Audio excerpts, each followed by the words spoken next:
Let's start with our schools. The education reforms we pioneered over the past decade, no matter what the naysayers say, have been widely adopted by school systems across the nation.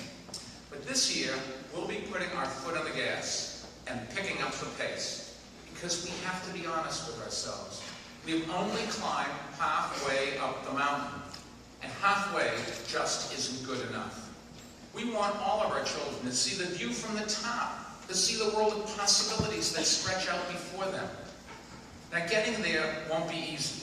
The climb gets steeper the higher you go, but we cannot allow fear of what lies ahead to stop us. We can't allow obstacles to slow us down. We can't allow those who prefer the comfort of the base camp to the exhilaration of the summit to hold us back. We have to charge ahead. Our children deserve to make it to the top of the mountain, and we owe it to them to help guide them there.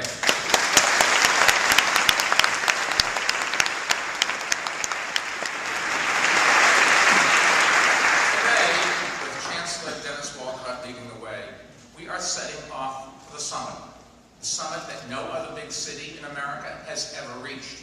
But if any city can, it is New York City. The course we are charting involves 5 major steps, and let me briefly outline each. Step number 1, the single most important factor in a student's progress is the effectiveness of the classroom teacher. We are going to find new ways to attract, reward, and retain great teachers.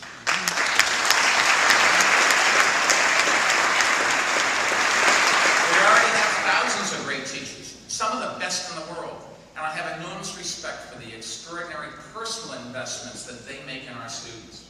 Over the past 10 years, we've worked hard to invest in them by expanding professional development and raising their base salaries by 43%. A teacher hired in 2002 at a starting salary of $31,000 can now make $78,000, similar to what their peers in the suburbs make.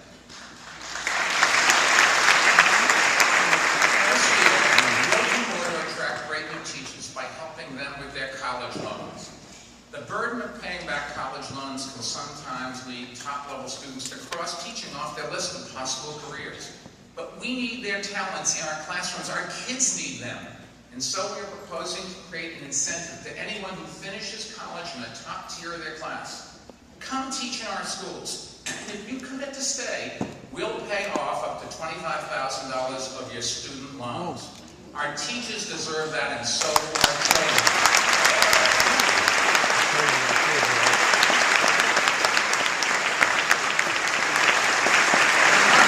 The marketplace keeps showing us that we have to be competitive if we're going to attract the best. And as everyone knows, college loans have become a major issue for our young people. We expect the UFT will support the Department of Education in this effort, but if not, there are other ways to achieve it through the private sector. But one way or another, we will attract those talented teachers. We also want to retain the best teachers by offering them a big raise. And today, we're making an offer to all New York City teachers. If you are rated highly effective for 2 consecutive years, we will hike your salary by $20,000 per year. Now, historically, teachers' unions around the country have opposed rewarding great teachers through merit pay. But more and more teachers are asking why, and we've seen how well this can work in other cities. A recent article in the New York Times explained how cities with merit pay have found that rewarding great teachers keeps them from leaving the system. Again, our teachers deserve that, and so do our children. And with, yes.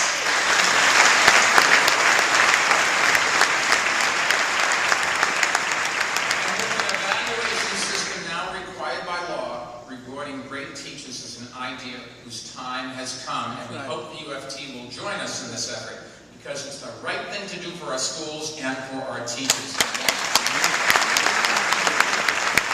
Their excellence deserves to be rewarded and compensated.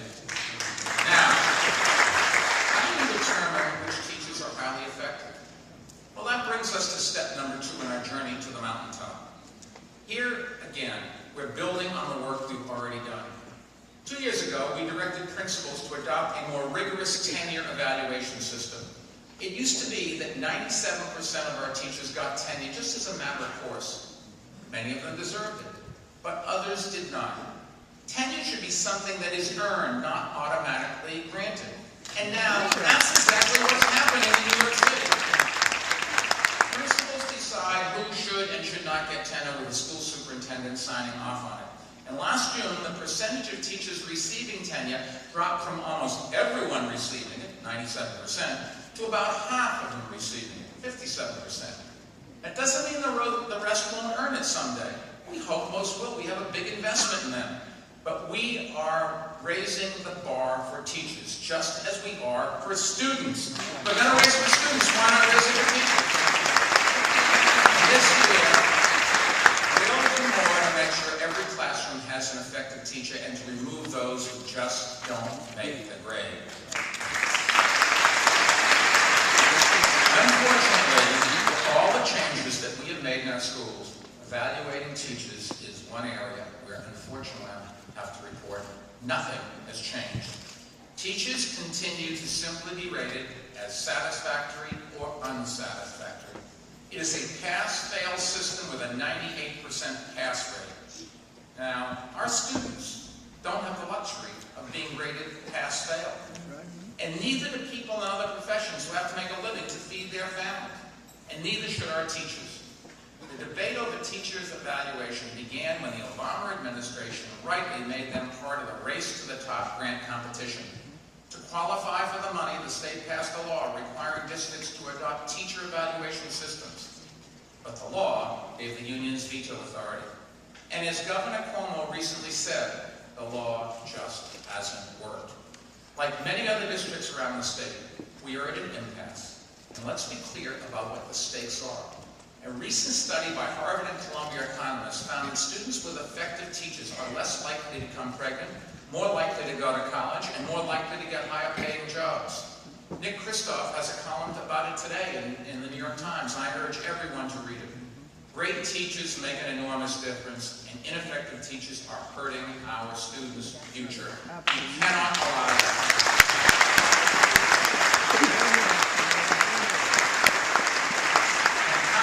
Says, unfortunately, not every teacher is a great teacher. We've got to help those that need the help, and if they can't get help, then we have just got to say, are we here for the teachers or are we here for the students? And I know which side I'm on. Right. We need to be able to identify those ineffective teachers and give them the support they need to grow. I want them to stay in the system. I want them to work. But if that doesn't work, we need to be able to move them out. And we have to do it now. Waiting another year or 2 years or a decade just is sending a whole bunch of kids out into the world without the skills they need to enjoy the great American dream.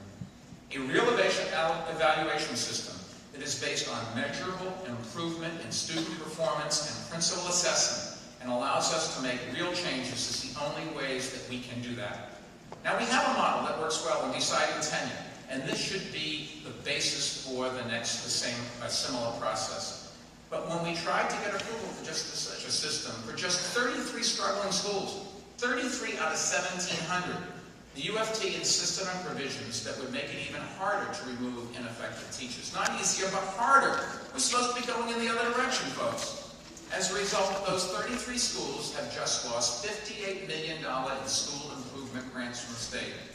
And if nothing changes, it could cost students in every borough hundreds of millions of dollars in federal race to the top funds. Well, I can tell you this, we are not going to accept that. We're not going to wait around while ineffective teachers remain in those schools.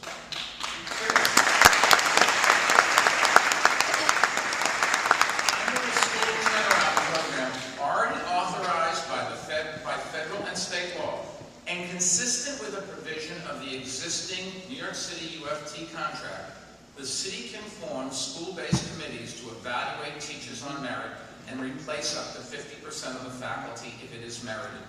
Under this process, the best teachers stay, the least effective go. And now, that is exactly what will happen. We plan to move forward with this approach for the 33 schools that should have gotten state grants. And we believe that when we take this action, we will fulfill the state requirements and the schools will be eligible for that $58 million in funding needed.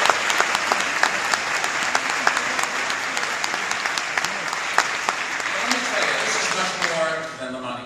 The students in those 33 schools deserve effective teachers. And so does every student in every school. Our 1.1 million school children just cannot afford to wait. There is too much at stake. They are counting on us, and we will not let them down.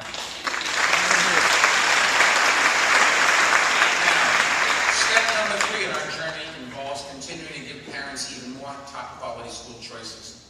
The 4 new schools here at the Morris campus are among the 500 new schools we've created over the past decade, including 139 new charter schools. This year, we'll phase out another 25 schools and open smaller schools in the same buildings. All told, our goal is to open 100 new schools over the next 2 years, including 50 new charters. And we'll do that by asking our most successful charter school operators to expedite their expansion plans, including the KIPP Academy and the Success Academy networks. We'll also begin recruiting high-quality charter school operators who have yet to come to New York. And I'm glad today to announce that one of the most successful, Rocket Ship, is just committed to opening schools right here in New York City. Step number 4 in our journey will prepare students for what awaits them at the top: college and careers. Today, far too many of our graduates are leaving without the skills they need to succeed beyond high school. Not every student wants to go to college. There is college right for every single student. But all students should leave prepared to succeed in the next phase of their life. And over the past year, we've worked with the state to realign the Regents exam with college readiness standards. And that will happen in the years ahead. But our students can't wait. And in the weeks ahead, we will make every public school student complete new study lessons and assignments in both math and literacy that involve the kind of critical thinking skills that are aligned to college readiness standards. And we will share the results of their work with parents at parent-teacher conferences this March. We are going to begin doing intensive college and career readiness work with 40 additional high schools as part of our Young Men's Alliance as well, Young Men's Initiative. At the Department of Education, we'll continue forming partnerships that expose our students to exciting career pathways. For instance, last September, we opened an innovative new school in partnership with IBM. It focuses on computer science. I don't know how many of you know about it, but it is a 6-year high school.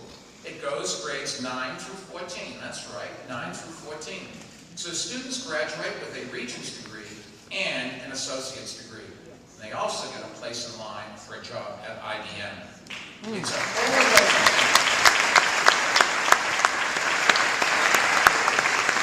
whole ways of thinking about secondary school based on today's economic realities. And now, thanks to support from CUNY, we plan to open 3 more schools using this exact same model, one of them right here in the Bronx. In addition, with support from venture capitalist Fred Wilson, this September we'll open a software engineering academy, a brainchild of one of our own teachers, Mike Szymanski from Stuyvesant High School, and we're honored to have both Fred and Mike with us today.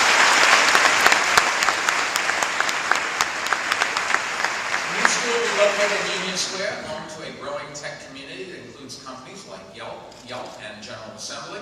And these are the kinds of companies we want our students to work for, or to start, and to encourage the next generation of entrepreneurs in every field. We've launched a pilot program for 2,200 students who are developing business plans with other students around the world. Over the next 2 years, we'll open at least a dozen new career and technical education schools and programs aligned with trends in the global economy. Students will get out-of-school internships tailored around their coursework and their interests. Now, to do this, we do need more private sector partners. In recent weeks, many of our city's leading corporate citizens have joined a new mentoring program for high school students called iMentor. It's part of our innovative new effort with NYC Service to reduce school truancy. And now, I'm issuing a second challenge to them and to the leaders of our hospitals, hotels, businesses, nonprofits, every kind of organization, including our growing tech community. Join us in this new effort to connect high school students to career paths. And one of the companies that has always agreed to participate, I'm proud to say, is Bloomberg LP. I'm glad I still have some pull over there. I can tell you from personal experience how much an internship means. When I was in high school, I was lucky enough to get a job working for a small electronics company. And that job is the only reason I applied to Johns Hopkins University, and without it, I'm not sure where I'd be today. But I am pretty sure I wouldn't have been kissing Lady Gaga on New Year's Eve. The fifth and final step of our journey to the educational mountaintop is making sure that when our children are ready to continue their education or training, they can afford to do it. And this year, under new partnership with the Obama administration, we'll be informed about which of our students hoping to attend college fail to apply for federal financial aid, and we'll help make sure that they get their applications in. We'll also help lead the charge for the New York State DREAM Act. So children who are brought here illegally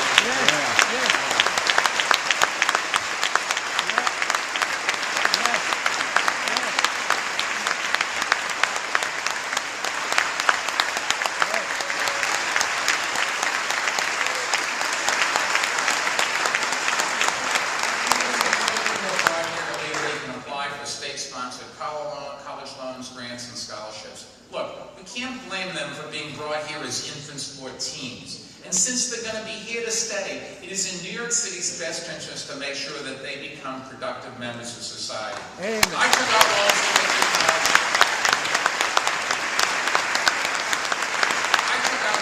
get through college. I know how important that money is, and I believe that all of our students should be eligible for the financial aid they need to succeed. If they succeed, we all succeed. Now, the 5 steps I just outlined aren't about politics. They're about children. When we sit down with the U of T, there are 2 groups in the room, the U of T and our school children. They are who we work for, and we will. We have an obligation to stand up for their lives, their futures, their hopes and dreams. Their voice is the voice we listen to, and I thought all of us should hear it today.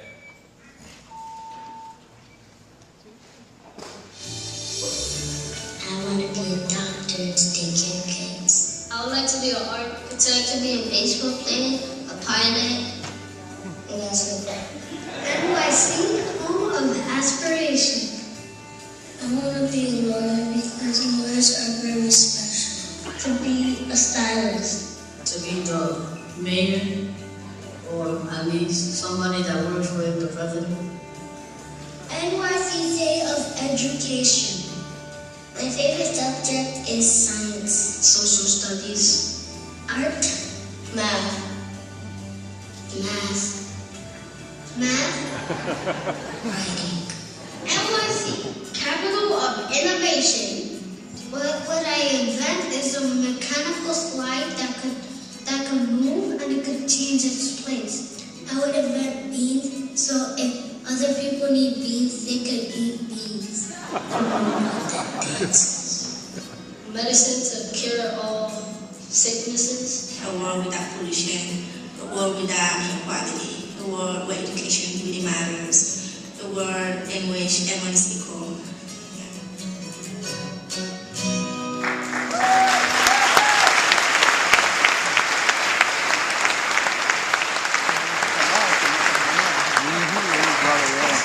These are the leaders of tomorrow.